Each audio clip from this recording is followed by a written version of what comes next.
आज मैं आपको प्रैक्टिस पेपर थर्ड करवाने जा रही हूँ विज्ञान का।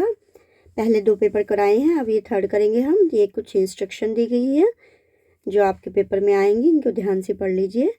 अब इसके बाद आपका जो पेपर शुरू हो रहा है उसमें हमारा फिजिक्स का पार्ट आता है, भौतिक विज्ञान का। फर्स्ट क्वेश्चन इसमें है, चित्र में दर्शाए अनुसार कोई इलेक्ट्रॉन किसी चुंबकीय क्षेत्र में क्षेत्र के लंबवत प्रवेश करता है।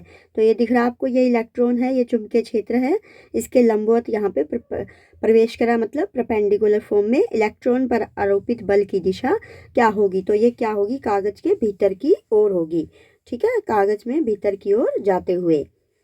नेक्स्ट आपका है, क्या होता है जब एक परिपथ के विद्युत में तार तथा उदासीन तार दोनों सीधे संपर्क में आते हैं? विद्युत में तार बेटा जिसमें से करंट पास हो रहा है, और उदासीन तार जिसमें से करंट पास नहीं हो रहा। जैसे ब्लैक तार होती है, विद्युत में आपकी रेड होती है, ये आपकी उदासीन जो है ब्लैक तार होती है। जब ये दोनों सीधे संपर्क में आते हैं तो क्या होता है? ओवरलोडिंग हो जाती है, मतलब अति भारण हो जाता है। ठीक है, ओवरलोडिंग जिसे हम कहते हैं। जल का अपवर्तनांक आपको याद रखना पड़ेगा, 1.33 होता है।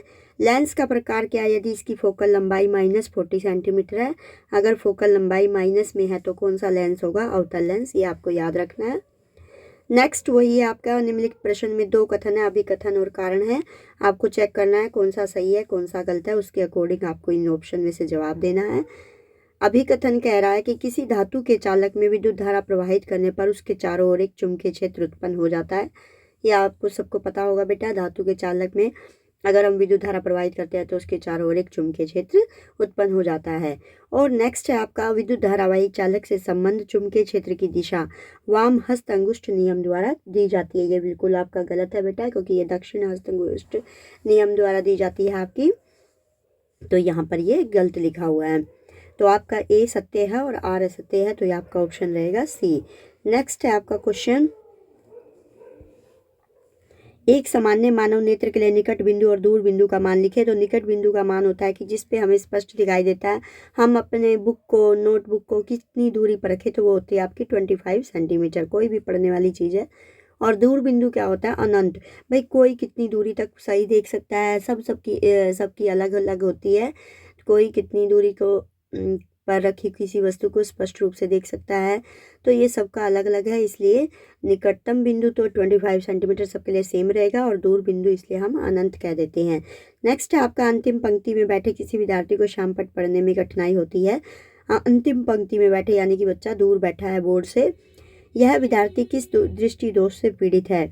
तो शाम पट पढ़ने में कठिनाई हो रही, यानी कि बच्चा बिल्कुल लास्ट पंक्ति में है, तो लास्ट पंक्ति का मतलब है कि दूर बैठा है। जब दूर बैठा है तो उसका मतलब है उसको ब्लैक बोर्ड पे लिखा दिख नहीं रहा, तो इसका मतलब उसको दूर दृष्टि दोष नहीं है, ये आपको याद रखना है। इसका मतलब है उसको दूर का दिखाई नहीं दे रहा है और पास का दिखाई दे रहा है, तो इसका नाम रहेगा निकट दृष्टि दोष।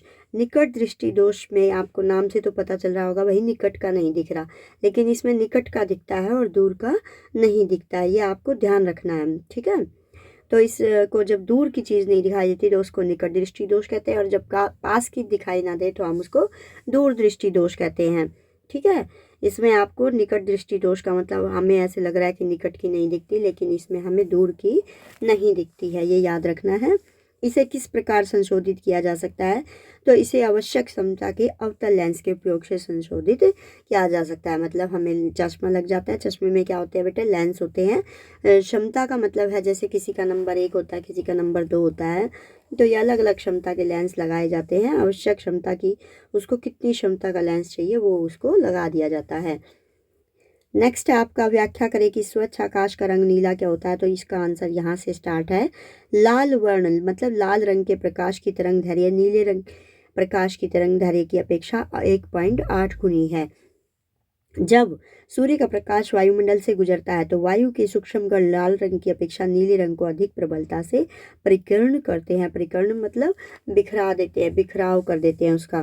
परिकीर्णित हुआ नीला प्रकाश हमारे नेत्रों में प्रवेश करता है, इसलिए स्वच्छ आकाश का रंग नीला होता है। जो लाल रंग के प्रकाश की तरंग दैर्घ्य होते हैं वो नीले रंग के प्रकाश की तरंग दैर्घ्य की अपेक्षा 1.8 गुनी है। और जब सूर्य का प्रकाश वायुमंडल से गुजरता है तो वायु के जो सूक्ष्म कण होते हैं वो लाल रंग की अपेक्षा नीले रंग को अधिक प्रबलता से परिकीर्ण करते हैं, मतलब फैला देते हैं। परिकीर्णित हुआ नीला प्रकाश जब हमारे नेत्रों में प्रवेश करता है तो कौन सा रंग प्रवेश कर रहा है? नीला रंग, इसलिए हमें आज आकाश का रंग जो है नीला दिखाई देता है। अब अगला क्वेश्चन है आपका, कोई 4.0 सेंटीमीटर साइज का बिंब, साइज मतलब बेटा उसकी हाइट होती है, बिंब मतलब आपको बताया था वस्तु होती है। 15.0 सेंटीमीटर फोकस दूरी, फोकस दूरी मतलब एफ है उसकी 15.0। अवतल दर्पण है तो अवतल दर्पण है तो यहाँ पर हम फोकस दूरी को क्या लेंगे? नेगेटिव में लेंगे। ये याद रखना, अवतल दर्पण हो और फोकस दूरी हमें जितनी दे रखी है उसका हम नेगेटिव कर देंगे।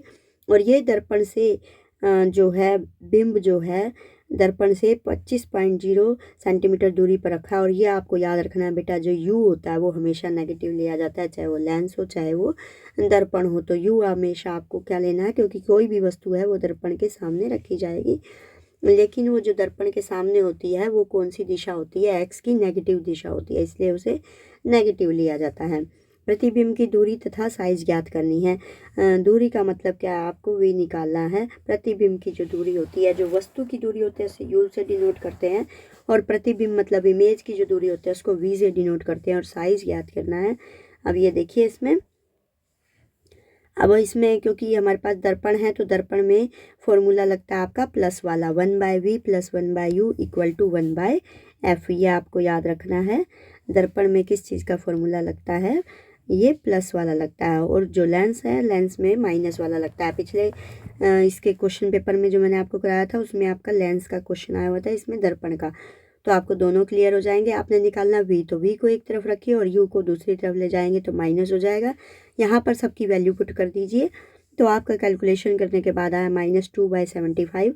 आपको निकालना वी, यहाँ पे वी नीचे है तो इस रकम का रेसिप्रोकल कर दीजिए, इसको उलट दीजिए, तो ये आपका आ गया -75/2। जब इसको डिवाइड करेंगे तो -37.5 सेंटीमीटर, ये आपकी आ गई वी, मतलब प्रतिबिंब की दूरी। अब आवर्धन m जो होता है, मैग्नीफिकेशन जिसको हम कहते हैं, किसके इक्वल होता है? h'/h और -p/u। ये पिछले प्रैक्टिस पेपर में भी पूछा गया था मैग्नीफिकेशन, तो ये आपको बिल्कुल पक्का हो जाएगा बेटा। आपने निकालना है h', यानी कि प्रतिबिंब की दूरी, प्रतिबिंब का साइज निकालना है आपको। तो h' आपको निकालना है, तो ये h इधर ले आओगे आप, ये h यहाँ इंटू में हो जाएगा। अब इन सब की वैल्यू पुट कर दीजिए। h मतलब है जो हमारा बिंब है उसका साइज है, और ये h' जो है ये प्रतिबिंब का साइज है, और v आपने अभी निकाला है यहाँ पर, और u आपको दे रखा है। तो ये सब वैल्यू पुट करने के बाद आपके पास आ गया -6.0 सेंटीमीटर। ठीक है। अब इसके बाद है आपका क्वेश्चन नंबर 9 है, 4 ओम 8 ओम 12 ओम और 24 ओम प्रतिरोध की 4 कुंडलियों को किस प्रकार संयोजित करेगी? संयोजन से अधिकतम क्या हो? प्रतिरोध प्राप्त हो या निम्नतम। तो अधिकतम प्रतिरोध कब प्राप्त होता है? जब इन सबको श्रेणी क्रम में जोड़ा जाएगा। तो चारों प्रतिरोधों को, या हम लिख सकते हैं 4 प्रतिरोध की चारों कुंडलियों को हम श्रेणी क्रम में संयोजित करें तो हमें सबसे ज़्यादा अधिकतम जो है प्रतिरोध प्राप्त होगा। और अगर इनको हम पार्श्व क्रम में संयोजित करेंगे तो हमें क्या होगा? निम्नतम मतलब न्यूनतम, निम्नतम का मतलब सबसे कम प्रतिरोध प्राप्त होगा। तो ये आपको आता है। जब भी आपको निम्नतम करना हो तो उसको हम पार्श्व क्रम के लिए बाय में लग जाते हैं, सारे प्रतिरोध 1 बाय में लगा देंगे, एलसीएम लेंगे, सॉल्व कर देंगे, और यहाँ पे आरपी है नीचे, तो हम इसको ऊपर लाने के लिए इस वाली टर्म का रेसिप्रोकल कर देंगे, राइट हैंड वाली का। नेक्स्ट आपका क्वेश्चन है, दिए गए चित्र के परिपथ आरेख में मान लीजिए प्रतिरोधकों तथा के मान। ये आपको दिख रहे हैं प्रतिरोधक, इनके मान दे रखे हैं 5, 10 और 30 ओम है। इन्हें 12 वोल्ट की बैटरी से संयोजित किया गया, ये आप देख रहे हो। और ये याद रखना है, जो वोल्ट मीटर होता है वो हमेशा आपका क्या होता है? पार्श्व क्रम में संयोजित किया जाता है। और वोल्ट मीटर से क्या मापा विभवांतर को किस में मापते हैं? किससे मापते हैं? वोल्ट मीटर से। ठीक है। अब आपको निकालना है प्रत्येक प्रतिरोधक से प्रवाहित विद्युत धारा। विद्युत धारा आपको ज्ञात करनी है। तो विद्युत धारा के लिए आपको, जो आप देख रहे हो आपके पास V भी है, आपके पास R भी है, तो ये फार्मूला लगेगा ओम के नियम का। V बराबर है RI, आपको याद रखना है। तो I बराबर क्या हो जाएगा? V/R। ये अब हमें अलग अलग तीनों प्रतिरोधकों का निकालना है। तो एक बार आपका आएगा V/R1, V/R2, V/R3, और इनको भी हम डिफरेंट कर सकते हैं क्योंकि करंट अलग अलग नाम दे सकते हैं हम। तो ये आपका I1 आ जाएगा, नेक्स्ट आपका I2 आ जाएगा, नेक्स्ट आपका I3 आ जाएगा। और जब हमने कुल विद्युत धारा निकालनी है तो V/R, V सेम रहेगा बेटा। यहाँ पे V आपको जो दे रखा है वो सेम रहेगा। V आपको यहाँ पे देगा 12 वोल्ट, तो ये भी आपने सेम रखना है ऊपर, और नीचे वाले आपकी टर्म्स जो हैं वो R1 R2 R3 की पुट की जाएंगी, 5 10 और 30। अब जो कटता है काट दीजिए और जो भाग होता है उसे भाग कर दीजिए। तो कुल विद्युत धारा कैसे निकलेगी, I1 + I2 + I3, ये हमने इनको जोड़ दिया तो ये आपके पास बन गया 4.0 ओम। नेक्स्ट आपसे पूछा गया है परिपथ में प्रवाहित कुल विद्युत धारा, ये हमने निकाल लिया, बी पार्ट हो गया ये हमारा।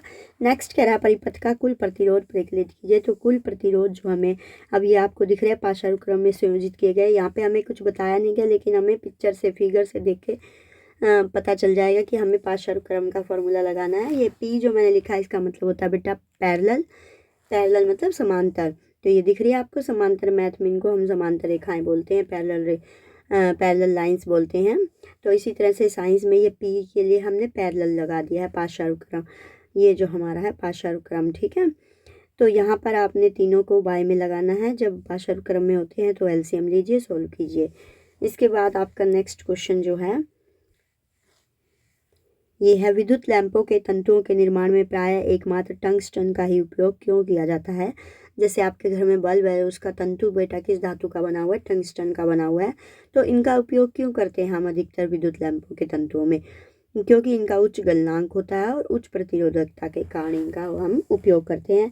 तो आप ऐसे लिख सकते हो उच्च गलनांक तथा उच्च प्रतिरोधकता के कारण विद्युत लैंप, फिर पूरा आपने यहाँ से यहाँ तक लिख देना है। विद्युत लैंप के तंतुओं के निर्माण में प्राय उच्च गलनांक का मतलब क्या है बेटा, वो देर में गलता है, मतलब जैसे अगर लाइट तेज भी हो जाए या गर्म हो जाए वो तो एकदम से गलता नहीं है, लेकिन मिश्र धातु क्या हो जाती है, जल्दी से गल जाती है।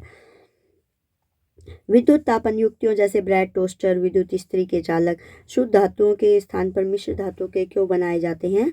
अभी आपको ऊपर बताया मैंने, मिश्र धातुओं का गलनांक तथा प्रतिरोध शुद्ध धातुओं की अपेक्षा अधिक होता है। अतः ये आपने यहाँ पे लिखना विद्युत तापन युक्तियों जैसे ब्रेड, टोस्टर, ये पूरा कर देना बेटा यहाँ पर। तो आपको याद रखना है मिश्र धातु का गलनांक और प्रतिरोध जो होता है वो शुद्ध धातुओं की अपेक्षा अधिक होता है, ठीक है।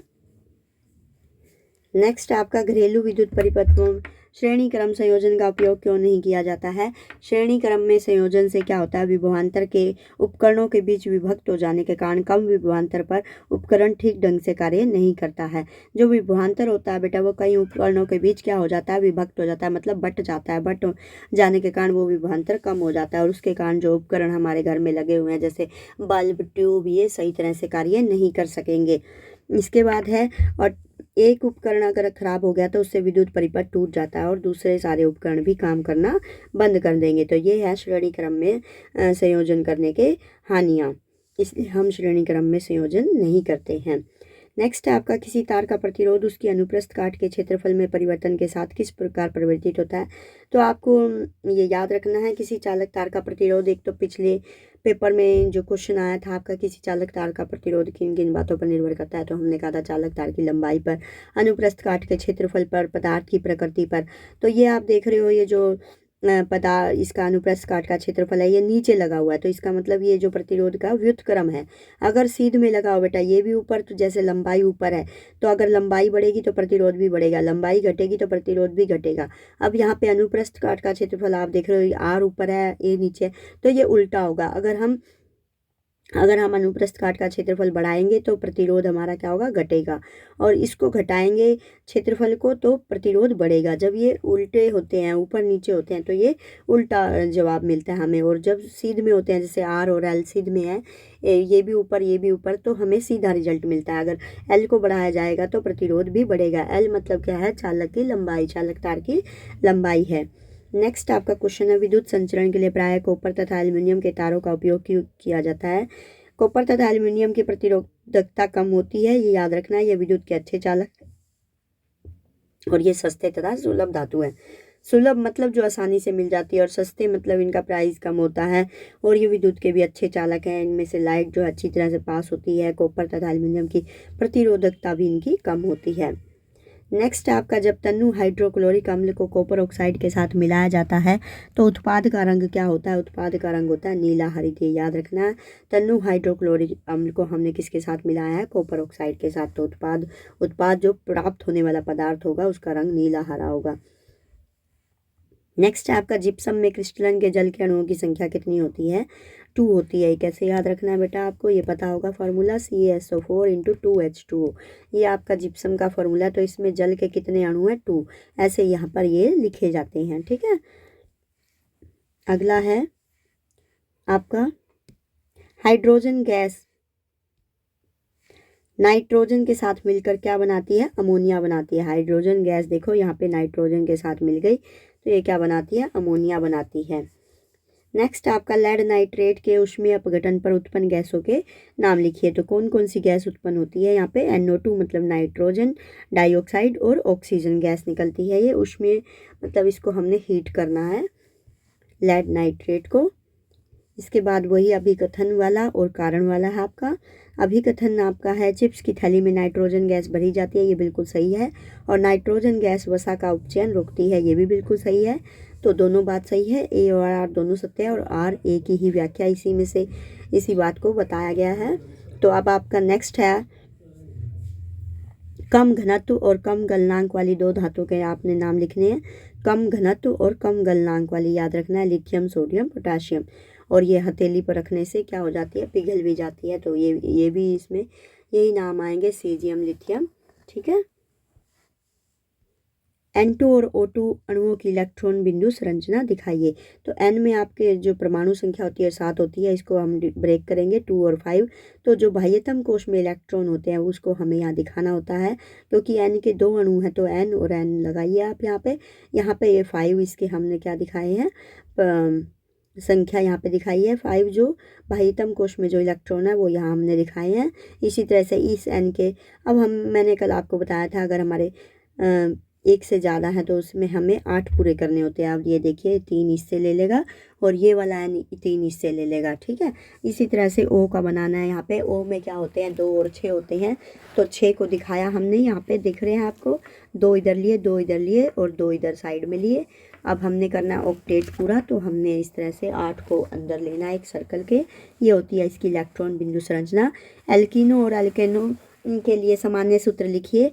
एल्किनो का सूत्र होता है CnH2n, मतलब जितने आपके पास कार्बन होंगे उससे डबल आपके पास हाइड्रोजन होंगे, ये याद रखना है। और एल्केन में जैसे आप कहते हो मीथेन, एथेन, प्रोपेन, ब्यूटेन, इनमें क्या होते हैं? 2 डबल से 2 ज़्यादा होते हैं। देखो जैसे आपको मैं एल्केन के बताती हूँ। मेथेन है CH4। देखिए इसमें C का डबल करा हमने 2 और इसमें 2 ऐड कर दिया हमने तो ये बन गए 4 C2H6। अब ये देखिए 2 का डबल करा, 2 2 जा 4, 4 में 2 ऐड करें 2 इंटू 2 प्लस 2, तब ये 6 आपका आया, ठीक है। 2 जा प्लस 2, यहाँ पे भी हमारे 1 था, 1 का 2 जा प्लस 2 करके 4 आया, ठीक है। तो ये होता है आपका एल्केन। और एल्कीन में क्या होता है? डबल होता है। जैसे आप लिखेंगे C2H4 तो ये इसका डबल है, आप लिखेंगे C3H6। तो ये है एल्कीन के एग्जाम्पल, ठीक है। अब क्योंकि 2 कार्बन है तो इसको नाम हम कैसे देंगे? ये हमारा हो जाएगा इथीन हो जाएगा ये, और ये हो जाएगा प्रोपीन, और ये क्या है? मीथेन, प्रोपेन, ठीक है। मीथेन, एथेन, पहले मिथ आता है, फिर एथ आता है, फिर प्रोप आता है, फिर ब्यूट आता है। ये आपको याद रखना है बेटा। अब नेक्स्ट आपके हैं एथेनॉल के साथ इनकी अभिक्रियाओं को लिखिए। सोडियम की, गर्म सांद्र की और अम्लीकृत K2Cr2 के साथ ऊष्मा। तो ये हमने लगाई है। आपका एथेनॉल का फॉर्मूला आपको याद होना चाहिए, मतलब ये अल्कोहलिक ग्रुप का है तो इसके लिए OH लगता है। अब क्योंकि एथ है, अभी आपको मैंने पिछले क्वेश्चन में बताया मिथ एथ, तो एथ में 2 कार्बन होते हैं। यहाँ पे आपको दिख रहे हैं 2 कार्बन है, तो एक तो फार्मूला याद होना चाहिए आपको एथेनॉल का, CH3CH2OH हो गया। अब इसमें क्या करना है आपको? इसकी हमने सोडियम के साथ रिएक्शन करनी है, तो ये हमें मिल रहा है CH3CH2ONA प्लस H2। और इसी की जब हम यहाँ पे गर्म सांद्र H2SO4 से करेंगे तो गर्म सांद्र का मतलब क्या है? ये हाईली कंसनट्रेटेड है, मतलब इसमें पानी कम है, ये हाईली कंसनट्रेटेड है H2SO4। तो ये किस में बदल जाएगा आपका? देखिए यहाँ पे ये बदल जाएगा आपका, अभी मैंने आपको बताया था C2H4 है तो ये बन गया आपका 2 कार्बन है तो ये बन गया एथीन, प्लस में H2O वाटर। CH3CH2OH ये है एथेनॉल। एथेनॉल की अब रिएक्शन करवानी है हमने K2Cr2O7 के साथ, और ऊष्मा भी होनी चाहिए इसमें, तो ऊष्मा लगा दी हमने, तो हमें प्राप्त हो रहा है CH3COOH। ये आपने याद रखना है इसे। नेक्स्ट आपका है क्लोर क्षार प्रक्रिया के महत्वपूर्ण उत्पादों के नाम लिखिए और प्रत्येक उत्पाद का एक उपयोग लिखिए। तो ये इसमें कौन कौन सी गैस निकलती है? क्लोरीन गैस, हाइड्रोजन गैस और सोडियम हाइड्रोक्साइड। अब क्लोरीन गैस कहाँ कहाँ यूज होती है? जल की स्वच्छता के लिए, रोगाणुनाशक के लिए, कीटनाशक के लिए, स्विमिंग पूल में, पीवीसी में और क्लोरोफ्लोरोकार्बन में। हाइड्रोजन गैस का कहाँ यूज होता है? ईंधन, मार्गरीन, खाद के लिए, अमोनिया।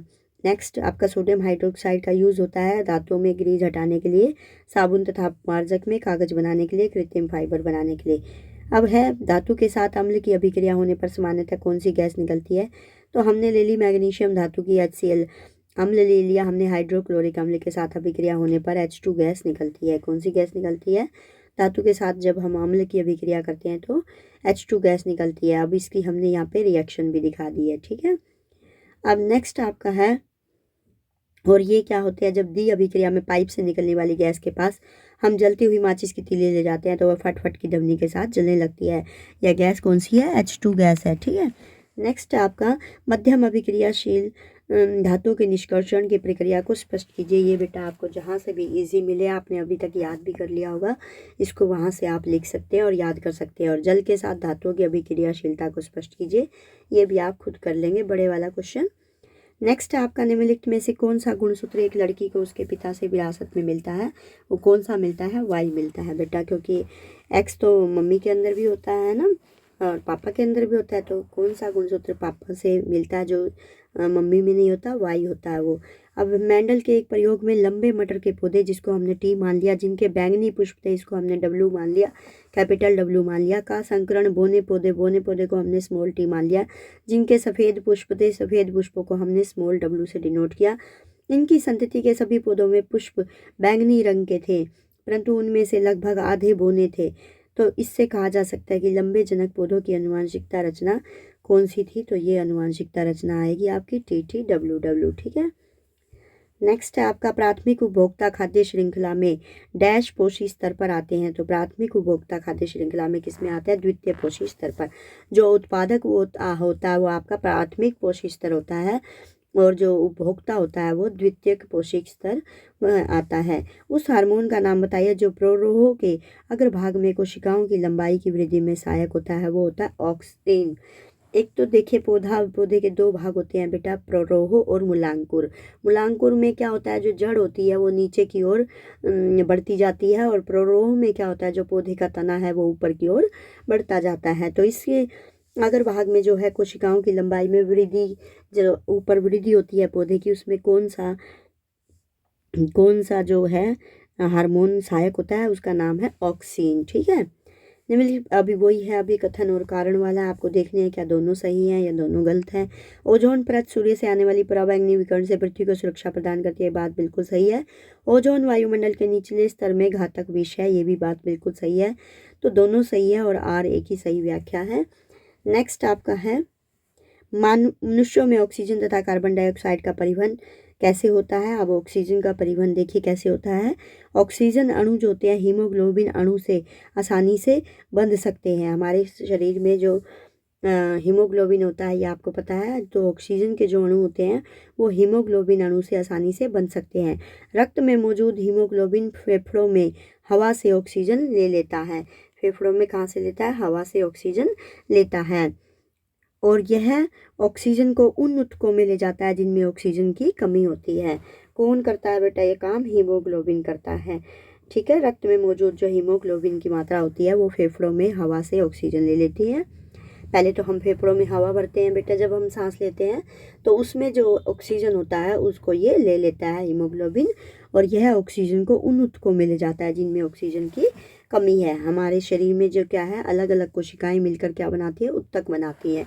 कि जैसे हमारे हाथ में अलग टाइप की कोशिकाएं हैं, ये अलग कार्य करती है, पैर में अलग टाइप की। तो जब ऐसी कोशिकाओं का समूह जो समान कार्य करता है और एक ग्रुप बना लेता है तो उसे हम ऊतक कहते हैं। अब CO2 का परिवहन है। CO2 क्या होता है? पानी में अधिक घुलनशील है। CO2 का मतलब है कार्बन डाइऑक्साइड। ये पानी में अधिक घुलनशील है, इसलिए यह ज़्यादातर हमारे रक्त प्लाज्मा में घुलित रूप में शरीर के ऊतकों से फेफड़े में ले जाया जाता है। शरीर के ऊतकों से कहाँ ले जाया जाता है? फेफड़ों में ले जाता है। हमारे रक्त में प्लाज्मा नाम की एक चीज़ भी होती है ना, यौन संचारी 4 रोगों के नाम बताइए। तो ये है आपके गोनेरिया, सिफिलिस और मस्सा और HIV एड्स। ये याद रखने, गोनेरिया, सिफिलिस, मस्सा और HIV एड्स। अब मानव मस्तिष्क का एक नामांकित आरेख बनाए। ये यहाँ पर बेटा मैंने पिक्चर लगा दिया, आप चाहे तो इसको आसानी से देख सकते हैं और इसके नाम याद कर सकते हैं। ऐसा भी हो सकता है कि आपके पेपर में पिक्चर आ जाए और आपको ये नाम लिखने हो, तो एक बार बनाने की प्रैक्टिस भी कर लीजिए। धमनियों और शिराओं में अंतर कीजिए। ये मैंने बेटा नीचे लगा दिए हैं ये सारे क्वेश्चन के आंसर।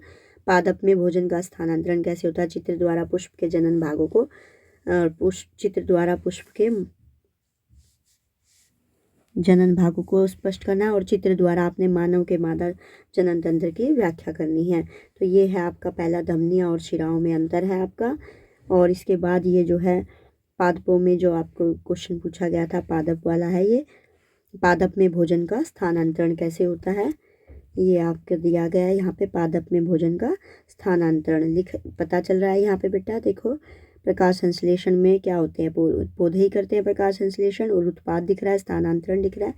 तो ये पादप में भोजन का स्थानांतरण वाला आंसर है आपका। नेक्स्ट आपका ये जो है फूल के पार्ट दिखाए गए और इसके आपको क्या दिखाए गए हैं, 4 जनन भाग इसके यहाँ पे आपको दिखाने हैं। ठीक है, ये नाम आपको अच्छी तरह से लिखने हैं और पिक्चर भी अच्छी तरह से बनानी है। उसके बाद जो है ये इसके बारे में लिखा गया है, पुंकेसर, स्त्रीकेसर, इसके जनन भागों के बारे में। और ये क्या है, मादा जनन का चित्र है। तो जितने भी चित्र आपकी बुक में हैं उन सबको अच्छी तरह से रिवाइज कर लीजिए बेटा। हो सकता है कोई चित्र आपको बनाना आए और कोई हो सकता है कोई बना बनाया आ जाए, आपको उसके नाम लिखने पड़ेंगे। ठीक है, ओके बेटा। अब ये है आपके मादा जनन कोशिकाओं के, इसके बारे में यहाँ लिखा हुआ है, ये पिक्चर है और ये इसके बारे में लिखा हुआ है। ओके बेटा, बाय बाय। वीडियो अच्छी लगी हो तो लाइक कीजिए, शेयर कीजिए, सब्सक्राइब कीजिए। ओके बेटा, बाय बाय। नेक्स्ट वीडियो में फिर से मिलेंगे आपसे। बाय बेटा।